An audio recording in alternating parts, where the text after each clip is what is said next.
นะคะอายุ6 ขวบเรียนอยู่ที่ไหนรู้ไหมแต่ไม่บอกคนนี้จะมาเล่านิทานกันนะคะ มีเด็กคนหนึ่งบอกแม่ว่าเดี๋ยวจะเอาคุกกี้ไปให้คุณยายแล้วก็เจอหมาป่าแล้วหนูน้อยหมวกแดงคิดว่า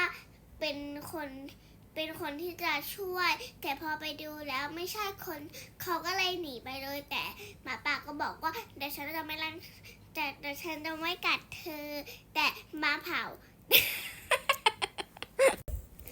หมาเผาอะไร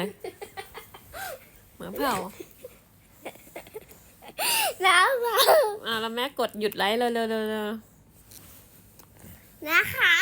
เดี๋ยวอย่าพึ่ง